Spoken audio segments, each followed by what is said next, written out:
السلام علیکم ورحمۃ اللہ وبرکاتہ۔ آسان قرآن کے اس پروگرام میں آپ کا استقبال ہے۔ آئیے سورۃ البقرہ کی اگلی آیت کا مطالعہ کریں۔ اعوذ باللہ من الشیطان الرجیم، بسم اللہ الرحمن الرحیم۔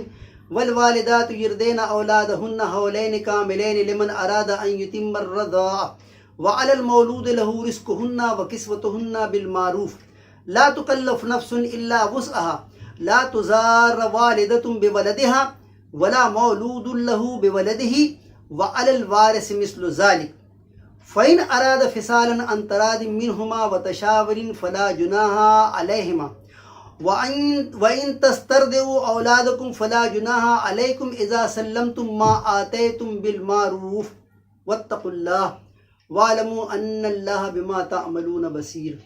صدق اللہ العظیم۔ رب اشرح لی صدری ویسر لی امری واحلل عقدۃ من لسانی یفقہوا قولی۔ ناظرین کرام، یہ سورۃ البقرہ کی آیت نمبر 233 ہے، جس کی میں نے آپ کے سامنے تلاوت کی۔ ترجمہ اس کا اس طرح سے ہے: والوالدات یرضعن اولادہن حولین کاملین، اور مائیں اپنے بچوں کو دودھ پلائیں 2 سال پورے۔ والوالدات یرضعن اولادہن حولین کاملین لمن اراد ان یتم الرضاعہ، اس کے لیے جو ارادہ کرے دودھ پلانے کی مدت کو پوری۔ لمن اراد ان یتم الرضاعہ وعلی المولود لہ رزقہن وکسوتہن بالمعروف، اور بچے کے باپ پر ہے اس کا رزق یعنی اس کا کھانا اور اس کا کپڑا، اس کا پہننا۔ وعلی المولود لہ رزقہن وکسوتہن بالمعروف لا تکلف نفس الا وسعها، اور نہیں تکلیف دی جائے کسی اس کی استطاعت سے زیادہ۔ لا تکلف نفس الا وسعها لا تزار والدۃ بولدها، اور نہیں تکلیف دی جائے ماں کو اس کے بیٹے کی وجہ سے، اور نہ تکلیف دی جائے باپ کو اس کے بیٹے کی وجہ سے، اور اسی طرح وارثوں کو بھی نہ ستایا جائے۔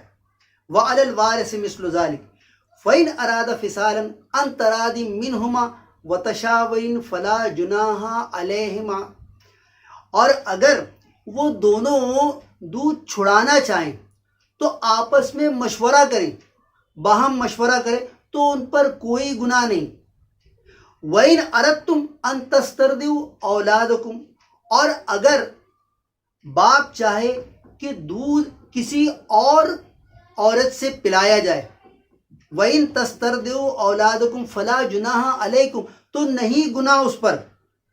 جب وہ پے کرے، جب وہ سپرد کرے جو کچھ انہوں نے طے کیا ہے بھلے طریقے سے۔ اِذَا سَلَّمْتُمْ مَا آتَيْتُمْ بِالْمَعْرُوفِ وَاتَّقُوا اللَّهَ، اور اللہ تعالیٰ کا تقوی اختیار کرو۔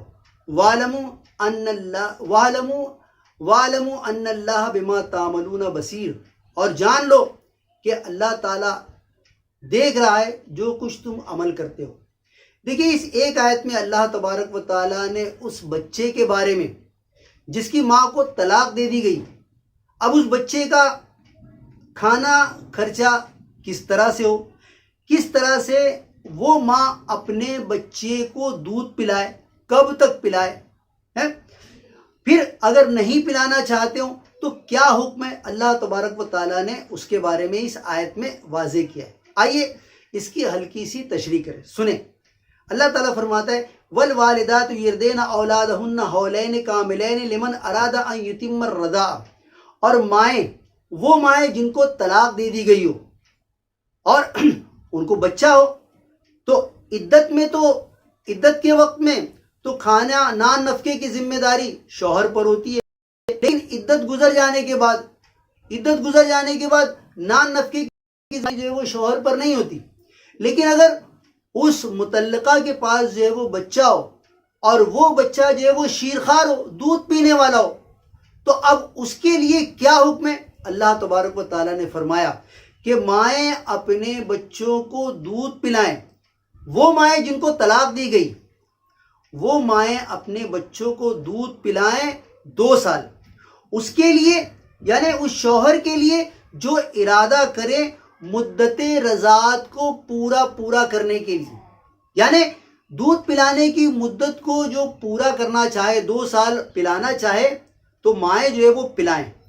پھر اللہ تعالیٰ فرماتا ہے کہ اس عورت کا رزق اور اس کا کپڑا، اس کے نان نفقے کی ذمہ داری کس پر ہے؟ جس کا بیٹا ہے۔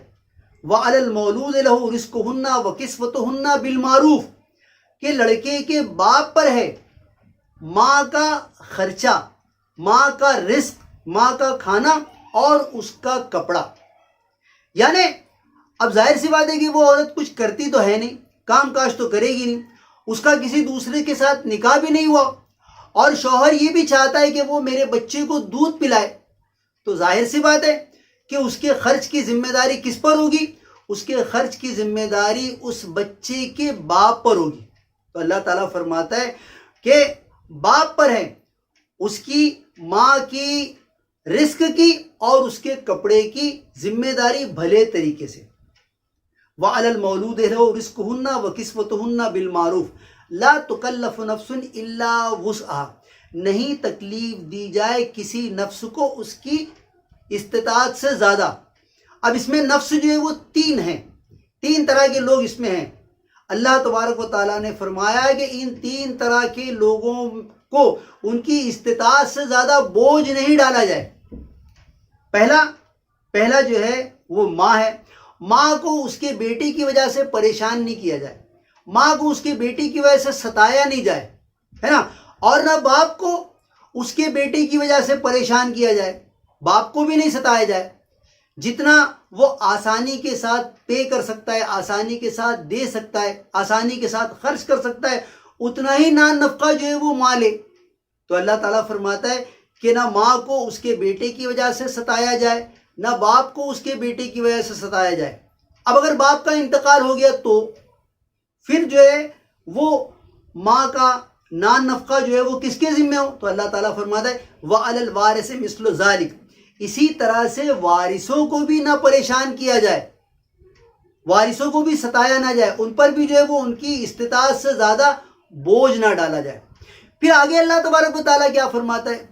وَإِنْ أَرَادَ فِصَالًا عَنْ تَرَادٍ مِّنْهُمَا وَتَشَاوُرٍ فَلَا جُنَاحَ عَلَيْهِمَا، پھر اگر وہ دونوں یعنی میاں بیوی دونوں اگر یہ چاہتے ہیں کہ بھئی بچے کا دودھ جو ہے وہ چھڑا دیا جائے، بچہ 1 سال کا ہو گیا، اب وہ دودھ کی دوسری غذا بھی جو ہے وہ کھا سکتا ہے، اور اگر دونوں یہ محسوس کرتے ہیں اب جو ہے وہ اس کو دودھ کی ضرورت نہیں، اب جو ہے وہ دودھ جو ہے وہ چھڑا دیا جائے۔ اب دیکھیے موجودہ زمانے میں تو یہ ہے کہ بچہ پیدا ہوتا ہے اور پیدا ہونے کے کچھ ہی دن بعد اس کو جو ہے وہ پاؤڈر کا دودھ جو ہے وہ دے دیا جاتا ہے۔ ماں کا دودھ اگر اس کو نہ بھی ملے تو پاؤڈر کے دودھ سے وہ جو ہے وہ زندہ رہتا ہے، لیکن اس وقت جو ہے وہ پاؤڈر کا دودھ نہیں تھا، اس وقت بچے کے لیے غذا کے طور پر صرف ماں کا ہی دودھ تھا۔ اس لیے اللہ تبارک و تعالیٰ نے فرمایا کہ مائیں جو ہے وہ 2 سال جو ہے وہ دودھ پلائیں، لیکن کس کے لیے؟ کہ اگر شوہر جو ہے وہ ارادہ کرے مدت رضاعت کو پورا کرنے کے لیے۔ لیکن اللہ تعالیٰ نے یہاں بھی اس وقت بھی یہ کہا کہ اگر دونوں مشورہ کریں، دونوں اگر دودھ چھڑانا چاہیں، سال بھر ہو گیا، اب بچہ جو ہے وہ دودھ کا محتاج نہیں ہے، وہ دودھ کے علاوہ دوسری غذاؤں کے ذریعے سے بھی زندہ رہ سکتا ہے، اور ماں باپ اگر یہ محسوس کرتے کہ بھائی جو وہ دودھ چھڑا دیں ہم بچے کا، تو دونوں باہم مشورہ کریں بھلے طریقے سے، اور دونوں جو ہے وہ راضی ہو، تو ان دونوں پر کوئی جو ہے وہ گناہ نہیں۔ پھر اللہ تعالیٰ فرماتا ہے کہ اگر تم ارادہ کرو کسی اور عورت سے دودھ پلانے کا، آج کل یہ سسٹم نہیں ہے کہ بچے کو جو ہے وہ ماں کے علاوہ کوئی دوسری عورتیں بھی جو ہے وہ دودھ پلا سکتی ہیں، لیکن عربوں میں یہ سسٹم تھا، یہ طریقہ رائج تھا کہ کچھ عورتیں جو ہے وہ اپنے بچے کو اپنا دودھ نہیں پلاتی تھی، بلکہ دودھ پلانے والیاں ہوا کرتی تھی۔ ہم جانتے ہیں کہ آپ صلی اللہ علیہ وسلم کی والدہ جو ہے وہ آمنہ تھی، لیکن آپ کو دودھ کس نے پلایا؟ دائی حلیمہ نے پلایا۔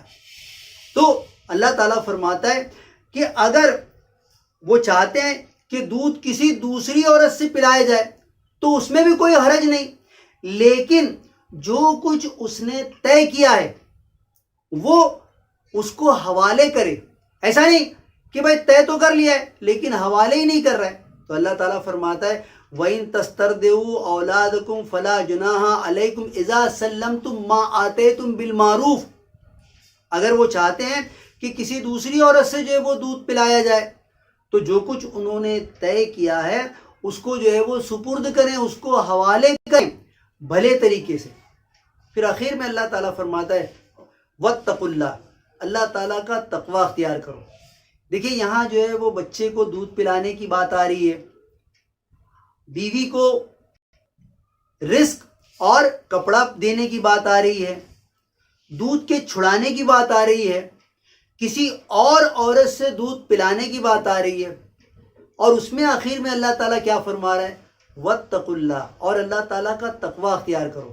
ہم نے کیا سمجھ رکھا ہے تقوی جو ہے وہ چند چیزوں کے اندر جو ہے وہ چھپا ہوا ہے، چند چیزوں کے اندر جو ہے وہ سیمت ہے، نہیں، بلکہ تقوی انسان کی پوری زندگی کا احاطہ کیے ہوئے۔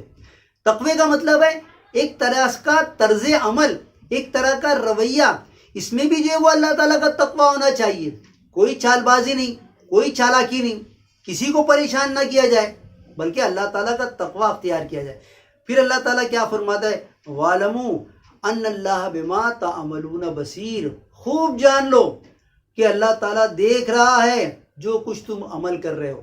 اگر تم نے کوئی ایسا عمل کیا کہ اس میں کسی کے ساتھ زیادتی ہو، کسی کی حق تلفی ہو، کسی کے ساتھ ناانصافی ہو، تو جان لو کہ تمہارا رب تم کو دیکھ رہا ہے اور تم کو اس کی سزا ضرور دے گا، ہے نا۔ تو اس ایک آیت میں اللہ تبارک تعالیٰ نے اس بچے کے بارے میں جس کی ماں کو جو ہے وہ طلاق دے دیا ہو، اس کی غذا کا انتظام جو ہے وہ کس طرح سے ہو، اللہ تبارک و تعالیٰ نے وہ باتیں بتا دی۔ اللہ تعالیٰ سے دعا ہے کہ اللہ تعالیٰ ہمیں ان باتوں کو سمجھنے اور اس پر عمل کرنے کی توفیق عطا فرمائے، آمین۔ ربنا تقبل منا انک انت السمیع العلیم وتب علینا انک انت التواب الرحیم، وآخر دعوانا ان الحمد للہ رب العالمین۔ السلام علیکم ورحمۃ اللہ وبرکاتہ۔